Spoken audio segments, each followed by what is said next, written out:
From sugar to Jake Paul missing teeth. That's right. Missing teeth after his fight with Anthony Joshua. Jake Paul, he took a challenge. And I'm going to talk about it in this video. What up, Fight World? It's your boy Ego, and I'm back with some more boxing. Come in and subscribe. I am the best in the business, and it's not even close. No bloated intro. We're going to jump right to it. Now, TMZ, they have posted an official update with Jake Paul. I'm not going to beat around the bush. You see it. Jake Paul had some teeth removed after Anthony Joshua broke his jaw in a gnarly match. Brand new article. Now, fair play, Jake Paul did already announce that his jaw was broken at the hands of Anthony Joshua. I've made my commentary on it. I really feel it's bad. It's kind of common sense that it's bad, but money is cool. But we'll get to this. Don't you worry. Jake Paul revealed more details about his jaw surgery after the Anthony Joshua fight, right? He goes on to say, after Joshua knocked him out during a Grizzly match on Friday night, telling fans that he had some of his teeth removed and has some plates added to his face. The YouTuber turned boxer shared the update on Instagram while thanking fans for love and support alongside a snap from the hospital bed where he pinned, "Surgery went well. Thanks for all of the love and support. 2 titanium plates on each side and some of my teeth removed." You see it right there.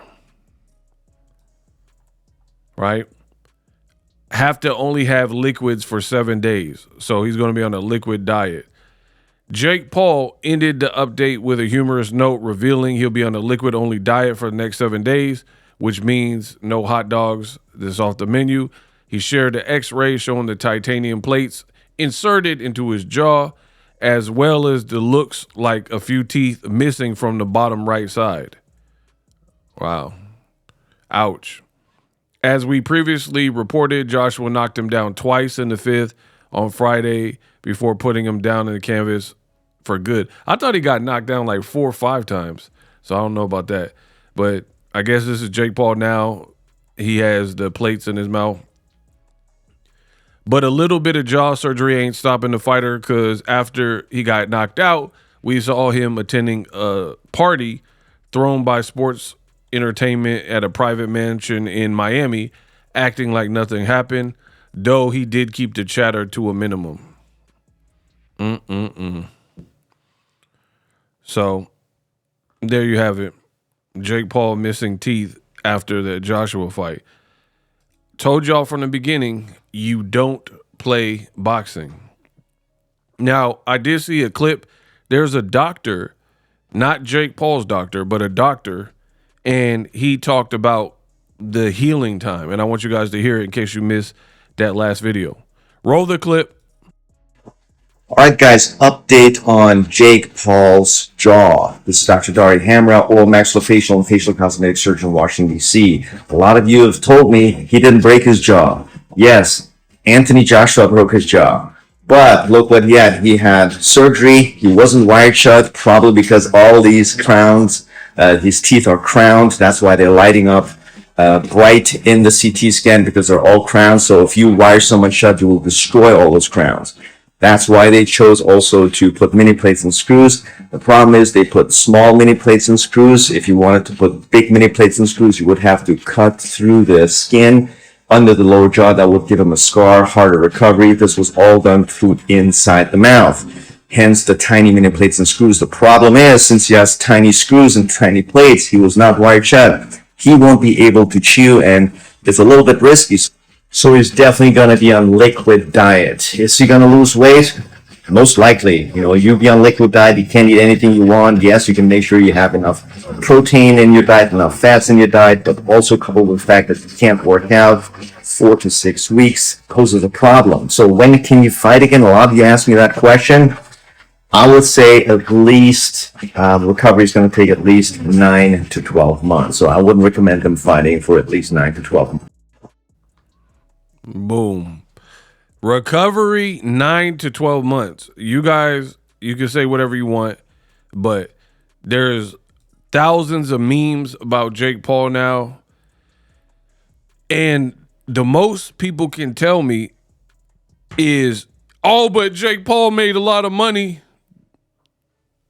Who cares? Money is a tool. Money is good. If you can get it, get it. Hustle. But here's the thing. If someone offered you $100 million, but then if you took the $100 million, you have to pass away, they're going to take your life in 2 weeks. I mean, would you take that? So you get a lot of money and then you only have 2 weeks with the money. Like that, to me, that's stupid. So money is cool, but there's billionaires and millionaires that have lost their life. I'm sure they had terminal illnesses or whatnot. I'm sure they would give up a lot of their wealth or large portions of their wealth for their health. That's why people say health is wealth. So I'm not impressed by money. And it's so funny that you have these MAGA influencers that just lost back-to-back, Jake Paul and Andrew Tate, and their fan bases who pitch this far right and pitch this like red pill philosophies, alpha male philosophies, and like having affirmations and daily tenets and goal setting and being a real man and the difference between man and woman, all these things that these bases have been preaching, right? And then it doesn't work out well for Jake Paul with the broken jaw, pretty much a year out recovery. It doesn't work out for Andrew Tate. He looked horrible. He looked completely gassed out after 1 round or so, right? And he got beat up by a guy who he's no Terrence Crawford, Chase Demore, who's not really a technical fighter or boxer, former reality star. And these guys lose bad, basically, back to back in the same weekend, Friday and Saturday, boom, boom, right? And now their bases keep talking about these fighters' money. Oh, but Andrew Tate still has money. Oh, but Jake Paul got money. And even Jake Paul, he posted a picture with some guns in a PJ and money sprawled out everywhere. I mean, I guess. So you can't eat solid foods for a week, but you got a lot of money sprinkled everywhere. I don't see the trade-off. That's why I told you, Netflix and these promoters, they do not care. They are looking to make money. They're not tripping on your safety for real, because the Joshua fight for real should have never been sanctioned when you've seen how far of a gap. But this is the society we live in, where if you have the gift of gab and you got the mouthpiece to entertain and get people like Conor McGregor, Jake Paul, and people before like Adrian Broner, and you could talk yourself into these situations, no matter if you can live up to it in the actual fight when it comes time, it's too late. By then it's already too late. So they're going to get someone seriously hurt because, again, you don't play boxing. And Jake Paul's had 12, 13 fights or whatever it's been, never had to eat through a straw for a week, never had his teeth knocked out, never had a broken jaw to our knowledge, right? But now you're dealing with all these things right now because you fought a UK Olympian, gold medalist, who is huge, 6'6". I really don't feel like that is a worthy trade-off. When you get punched, your brain shifts and it can bang against your skull, your cranium or whatever.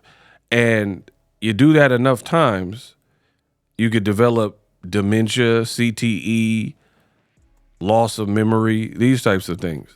Boxing is, that's why it's kind of weird when you see, it reminds me of celebrities who, like Bow Wow or Chris Brown or whoever, who been child stars and been making money, and then they want to get into gang banging. You know what I mean? They want to claim a gang and stuff like that. Like the people in the real gangs like that came up, like I know California politics. I'm up north in Northern California, but I have a lot of people in SoCal. It's California politics. I know how the gang culture is.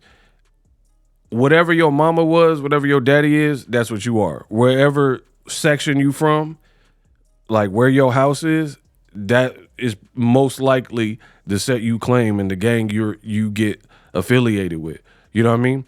But then now in the rap culture and R&B, you got singers and rappers, Lil Wayne and stuff, who don't even come from like primarily areas where gang banging and gang culture is quite the same, right? And then, they get put on or get protection or whatever and then claim the gang. But it's like you've already made it. Most people who really came up in the hood and got all the tats on the face and really did hard time and stuff, they would love to be in your shoes where they can somehow leave that life behind. But people seem to glorify it. People want to get involved and put on and, they want that imagery. And I'm talking about people who didn't really come from the life for real. But they want what comes with it. So it is kind of weird to see all these influencers who are playing with their health for real, risking being knocked out and want to like fashion themselves as pro fighters, right? When they already have good money, good investments, and they could just keep building. But to each his own. Boxing is a hard way to make your coin, and now we're seeing that.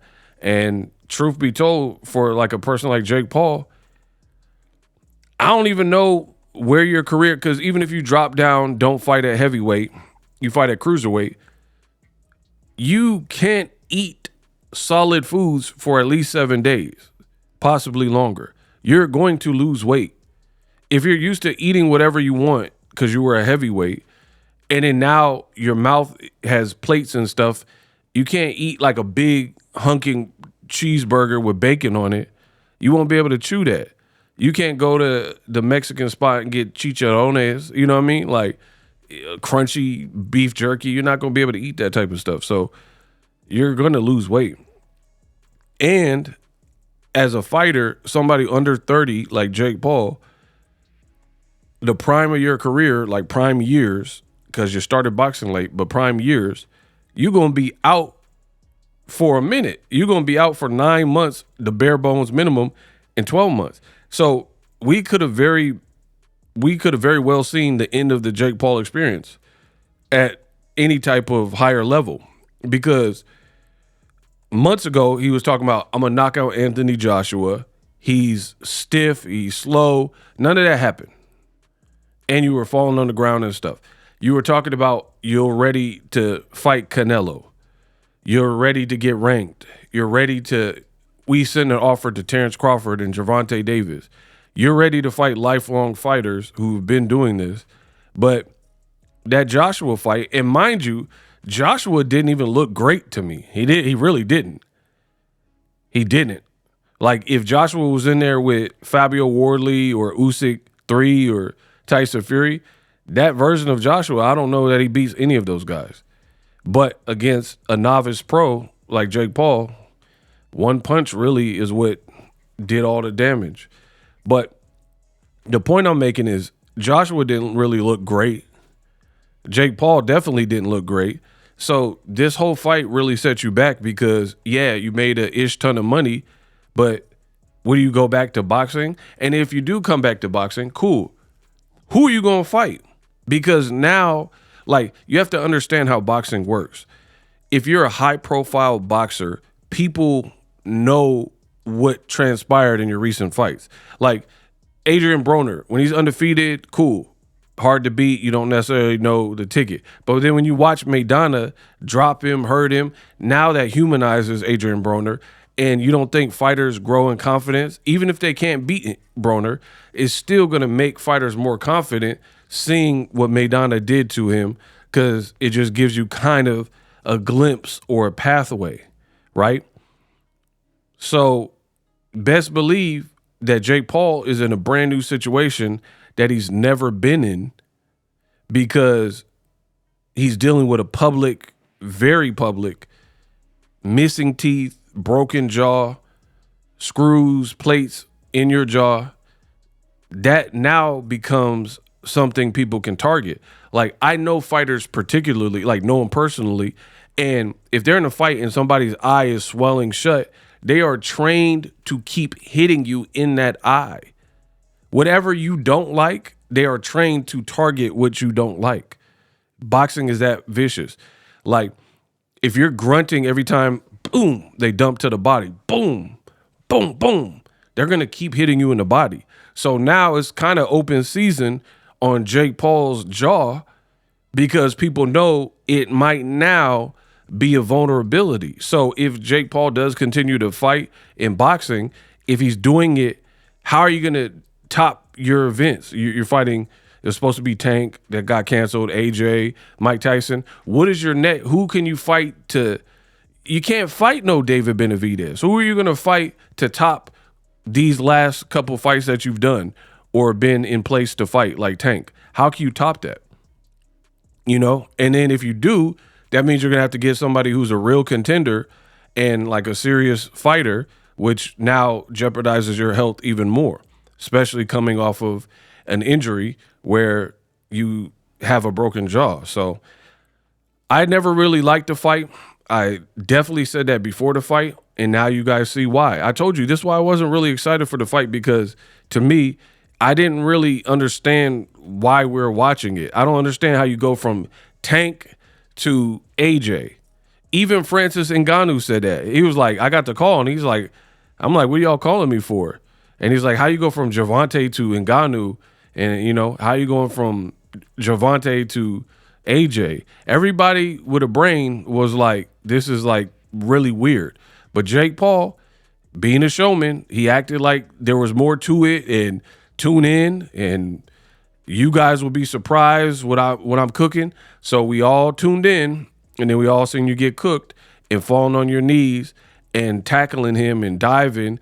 And as soon as Joshua found somewhat of his range, as soon as he landed really one punch, breaks your host, and then now you got to pick up the pieces. Pick up the pieces. For more boxing news, live streaming can be tough, which is why I use StreamYard. Click the link in the description for StreamYard, which is an awesome tool that enables you to set up your stream with ease of use. Get great results with live streaming. It's what I use. Stream to social media with ease with StreamYard. Live streaming is here to stay. Engage with your audience using StreamYard. Great way to reach out to your audience and connect. So you need a tool that can do that.